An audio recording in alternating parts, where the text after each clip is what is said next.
미술과 저작권, 오차시, 미술작품과 불법성. 이번 시간에는 외설적 표현과 저작권에 대해 살펴보며 그래피티와 저작권에 대해 학습하겠습니다. 외설적 표현과 저작권. 예술과 외설 사이에서 논란이 되고 있는 작품들은 예전부터 존재해 왔는데, 이러한 논란은 작품의 예술성에 대한 문제로 저작권과는 다른 문제입니다. 저작권법에서 보호하는 저작물에 해당하는지를 판단하는 기준은 작품성의 높고 낮음이 아니기 때문입니다. 또한 사회적으로 용인되기 어려운 외설적인 표현이라 하더라도 저작물성을 판단하는 것과는 별개의 문제입니다. 실제로 사회적, 역사적 흐름에 따라 작품 속 외설적 표현에 대한 평가가 변화해온 작품들이 존재하지만, 그러한 변화에 따라 저작물성 여부가 달라진 것은 아닙니다.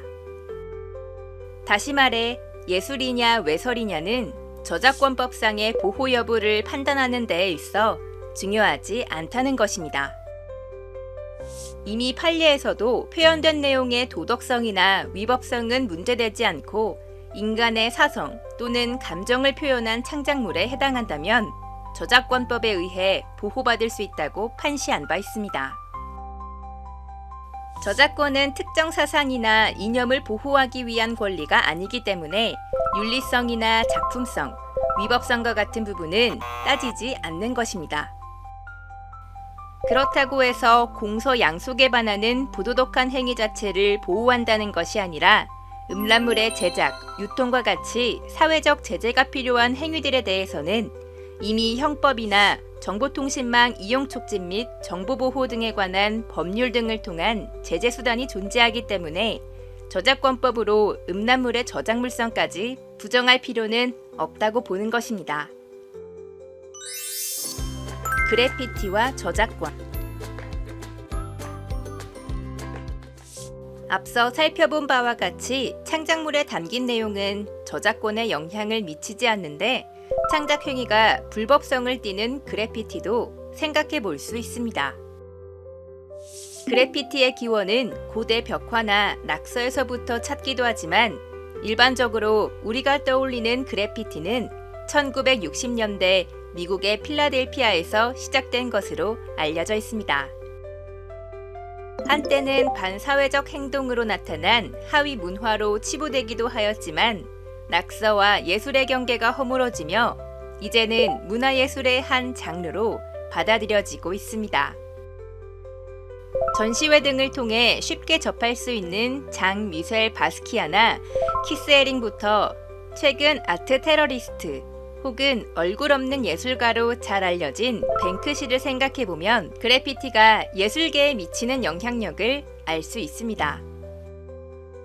예술이 되는 그래피티와 범죄가 되는 그래피티가 정해져 있는 것은 아니지만, 벽이나 기타 공공장소에 그림을 그리는 그래피티는 본질적으로 타인의 재물이나 공공기물을 훼손하는 행위이기 때문에 법적 책임이 따르게 됩니다. 실제로 한반도의 평화 통일을 기원하며 독일이 기증해 청계천에 세워진 베를린 장벽에 그래피티를 그려 벌금형을 선고받은 사례가 있습니다.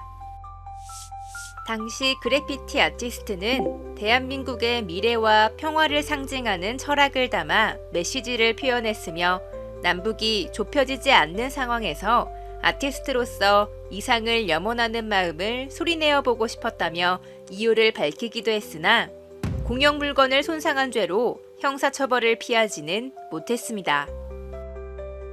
뿐만 아니라 무궁화호 열차에 그려진 그래피티가 화제가 된 적도 있습니다.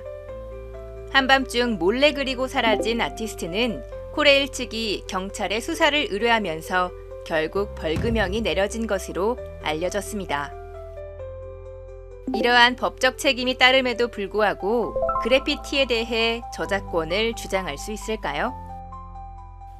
앞서 살펴본 것처럼 저작권법은 창작성이 있다면 저작물로 인정하기 때문에 손해배상 책임이나 형사처벌, 행정상 제재에 따른 책임을 지는 것과는 별개로 그래피티 역시 저작물성을 갖췄다면 저작권법상의 보호 대상이라고 할 수 있습니다. 실제로 국내의 한 방송 프로그램에서 대형 카페 벽면에 전시된 그래피티가 무대 배경으로 사용되며 저작권 침해가 인정된 사례가 있습니다. 미국의 경우 그래피티 훼손에 대해 저작 인격권 침해를 인정한 사례가 있습니다. 문제가 된 그래피티는 뉴욕에 위치한 5층짜리 대형 창고 건물 외벽에 그려진 것으로 건물 소유주의 허락을 통해 캠페인 차원에서 그려진 것이었습니다. 그리고 그 건물은 그래피티의 명소로 이름을 알리게 되었습니다. 그런데 해당 건물에 재개발 계획이 세워지면서 그래피티가 흰 페인트로 칠해지고 이후 건물까지 철거되자 해당 건물에 그래피티를 그렸던 아티스트들이 소송을 제기하게 됩니다. 그 결과 시각예술가의 권리에 관한 법률을 근거로 하여 그래피티를 훼손한 건물 소유주는 675만 달러의 배상 책임을 지게 되었습니다. 이 사례를 통해 그래피티 역시 저작권법상의 보호 대상이 될 수 있다는 것을 알 수 있습니다. 다만 타인의 재산이나 공공기물을 훼손하는 불법적 행위로 인해 익명의 활동으로 만들어지는 그래피티는 사실상 저작권을 주장하기 어려운 것이 현실입니다. 아티스트가 자신의 그래피티에 대한 저작권을 주장하는 순간 불법 행위를 인정하는 것과 다름없기 때문입니다. 따라서 상업적 활용을 위해 제작된 그래피티와 같이 법적 문제가 없는 경우에 저작권을 주장하는 것이 일반적이라 볼 수 있습니다. 이번 시간에는 배운 내용을 정리해 보겠습니다.